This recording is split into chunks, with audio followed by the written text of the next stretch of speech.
Hello everybody in YouTube, this is Justin the Snap-on Junkie again today, and we're on the other side of the shop because I'm going to do a little bit of comparison to different companies' sockets compared to the Snap-on sockets, so you can kind of see the difference between all the different brands and kind of what they have, what options they have, and kind of how they're going to work for you. So again, I made a chart. Here again, you can see everything here, you know, how much each of them cost, where they're made, what the weight of them is, the fastener opening, and the wall thickness of each socket, how big it is around, and then what's the total height of it. So there's that.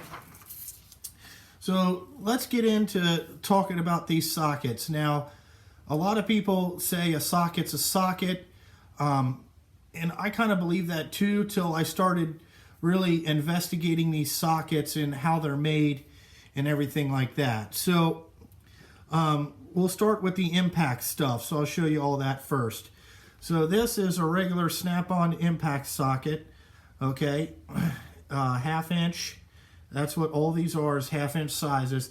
And what I did is I measured, you know, the overall thickness. Now the one important thing is the height.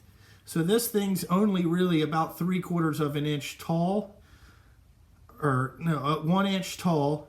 It's only about 1 inch tall, and it's about 3/4 of an inch around here, okay? So the impact sockets are always going to be thicker because they take more of a beating, you know, when you're using them with your impact gun. Now this thing weighs 36 grams or 37 grams, which is pretty beefy, you know what I'm saying?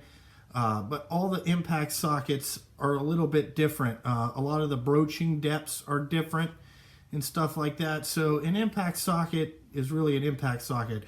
But the interesting thing that I found that really set the Snap-on ones apart for me is their broaching, okay? And what I call their broaching is like this hole size in location of where this is, like all these points in circumference around here. Is there a consistent thickness from the shallowest part all the way around, okay? And what I found in the Snap-on ones is, yes, they're very consistent. There's probably only like a 2 thou difference in the thickness of the sidewall from the ends to the all the way around the socket. Even in the meat part of the socket there, it's only about a 2 thou difference. And I'll explain some more of this and tell you kind of like a grade system on, you know, how the socket was built. So that is it. Now this is the regular chrome Snap-on impact socket, and what this one is, this is one of the shortest ones of the group, and that means that this is only about maybe it's a little bit short of 1 inch, okay, but the diameter here is only 707 thousandths around here, so a little less than 3/4 of an inch. So what it would do is it would help you get into a tighter spot if the fastener was recessed, if you will. And again, these chrome sockets that they make, their broaching is absolutely one of the best that I've found. This and another company, and I'll tell you later. So that's the main difference. And what Snap-on does is they use a thin wall design, and theirs is the thinnest wall of everybody on their chrome sockets. The impacts, they're all the same, about the same thickness, so they must do that for strength. And what I've noticed is people that break sockets, they always break them, they always split where it's in the thinnest part, okay? And, you know, I tried to destroy these things and I can't. So let's move on to the Mac stuff. Now, the Mac impact socket, okay, again, the broaching is okay. I'm not going to say it's great. There's a big inconsistency in the where the sockets move, or, you know, like from the point, it's hard to explain yet, from the shallowest point to the thickness of the outside here. there is a big discrepancy, almost 10 thousandths. I measured all the way around here, and it's a big discrepancy. Okay, now this is a proto socket. And if you look at these two sockets, okay, this is the Mac one and this is the proto one. They're both made in the USA. They are the exact same socket. And if you look at the chart from the beginning, you will see that they are absolutely identical. So when people say that Snap-on is out there ripping people off, actually they're not. This Mac impact socket is the most expensive impact socket that I found, compared to this proto one, which is the exact same thing. I'm telling you, down to a thousandth of an inch, and that could be just grinding. And this socket was $4 from McMaster-Carr. So when you guys are out there buying tools and you're saying that all these Snap-on people are just ripping you off, actually Mac's ripping you off. Okay, and then I compared a Mac Chromie socket, which they don't have a regular one anymore. They have this one called Precision Torque. It's made in Taiwan, and this thing is really tall, and it's thin around here, like you could get it into a tighter spot than the Snap-on one, but the broaching of this is one of the worst. It was 15 thousandths difference in here, and this has some kind of weird trickery stuff in there, like little grooves to make it like a flank drive type socket. So I bought a regular proto socket again, and I think this is compared to the older style of Mac sockets without this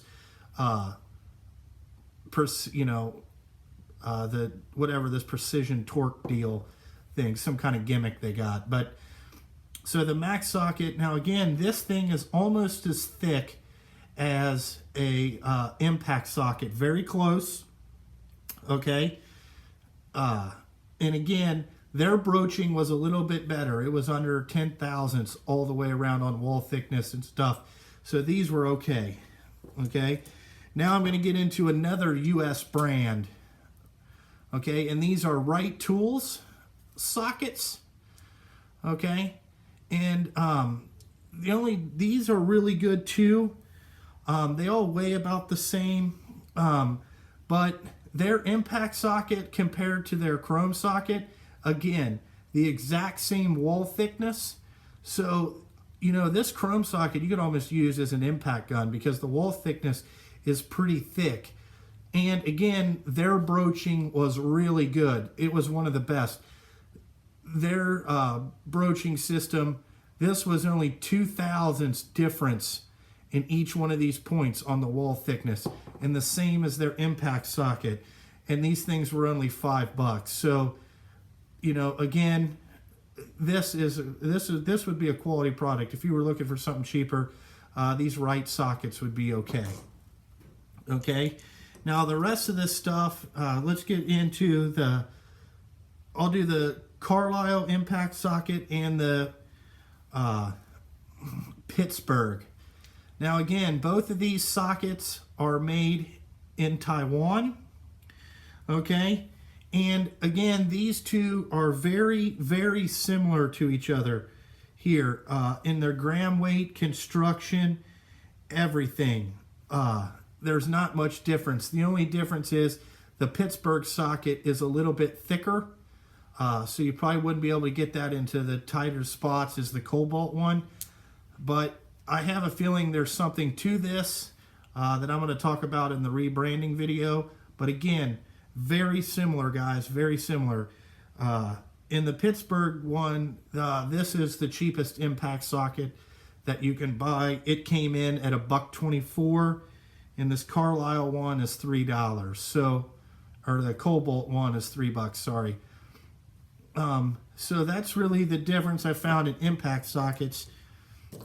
Now, the regular chrome sockets that I compared, I got a Napa Carlisle one, or Carlisle, whatever one. This one came in pretty good too. Their broaching was, again, about 10 thousandths on the wall thickness there. So, again, this is a pretty good socket. Okay, now we get into like the Craftsman one. This is a USA socket, okay, And it's, again, it's not too bad. Again, you have to watch how big around this Craftsman one is. This is 725 thousandths around, and it's 1 inch tall. So that kind of tells you how, like, where you can get it into. But the Craftsman stuff, again, their broaching, not very good. The wall thickness was very inconsistent. And I consider that, you know, not good quality control, or you're not building quality stuff, because maybe this could break or whatever. You're breaking them there because the wall thickness gets really thin, like, you know, down pretty low. And the socket, by the weight, you can kind of tell if it's a good forging, you know, because like if they're this similar in size, but one weighs more than the other, okay, that means this material is not as good as the stuff that maybe weighs a little less, because it's, you know, what it's made out of, it may have more impurities in it, and that adds weight. And that's not what, like, metal you're selecting is not the greatest. So that's what the main difference in a lot of these sockets is the metal properties. So these two are Husky and Cobalt ones. Okay, let me see here on my chart. This Husky one, again, the broaching, these were one of the worst too for the broaching. Very inconsistent all the way around, guys. Like, these were almost out 18 thousandths. So what that means is, you know, if you get this in the wrong spot, you're going to crack this pretty easy if, you know, you put it on your impact gun, which I know people put these on impact guns and then they explode them, and then, you know, they want to say that it's no good. But really, you know, that's what I was just looking for, is their consistencies. Okay, and then the last one is this Duralast one, and this compares really close to the Cobalt Socket. Again, they were very similar in design, and they're both made in Taiwan. Again, so, you know, are these people sharing technology? I don't know. That's what I'm trying to get to the bottom of. But I'm trying to do this series to show you a lot of this stuff. Yes, it has different name brands in it, but they're using the same dies and just changing a little bit of stuff. You know, I don't know, but that's what I've got by measuring this stuff. And I just wanted to pass it along to you. Now, the Duralast socket, okay, it is, you know, not very good, again, on the broaching. But again, you're only paying $4 for this. And the Cobalt socket was, again, about the same, you know, broaching mistakes or machining mistakes or forging mistakes is when they put it down. The sidewall gets really thin in some spots, like 62 thousandths, you know, and that's not very much, you know what I'm saying? Or no, this is 60 thousandths. So this, again, is not very much, you know, when you're using the socket. And if, you know, you have a hard rusty fastener and you got a big breaker bar on this thing, where it's going to crack is where the socket is the thinnest. So that's really why I did that, you know. And the, you know, the Duralast is the same thing. It's only 61 thousandths, and the Husky is 62. So I'll put that chart up there, and you guys can pause it and really look at it. And if you understand what I'm saying, you know, you can talk, you know, you can understand really what difference you're paying for. You're going to pay for fit and finish and metal quality on the Snap-on one. And, you know, I called, I've been in touch with Snap-on for another video that I'm making and I'm working on, and I'm trying to figure out what metal they use so I can do the research on if they'll tell me what material they're using, so I can look it up and get the specs on this stuff. And I'd like to call other brands to find their metal spec, because if you understand a little bit about metallurgy, you know, there's a whole bunch of different specs of metal where they get it. So like if you get Chinese steel, it's not as good as US steel, you know, where these people are buying this steel from is going to make a big difference. So when you buy a $15 socket, really what are you buying? A lot of people are like, oh, you're just getting ripped off. But really the Max socket was the most expensive one that I bought, so to each their own, I guess. Everybody has a preference, and I'm not out here, I'm called the Snap-on Junkie because I believe in Snap-on's product, and I'm not trying to sell you guys on this stuff. What I'm trying to show you is, so when you're out there and you're making decisions about tools, that you make a good, sound investment in these tools, and that's really what you're investing in, is, yes, the name brand and the quality of the stuff. So, again, I'll put this sheet up there. You guys can pause it, you know what I'm saying, and look at it all yourself, or put it on a second screen, pause it, and then play the video back, and you'll understand what I'm talking about there. You know what I'm saying? So I have that going on. Also, guys, I'm working on making a Snap-on Junkie, the website, because I'm going to start making apparel and selling it, over the Snap-on Junkie website. So that's coming in the works. So hopefully you guys have, you guys like my channel and this thing grows pretty good and I can sell some sweatshirts. It's going to be pretty awesome. Also, I started an Instagram page, and I'll put a link to that in the bottom of this, in the description of the video.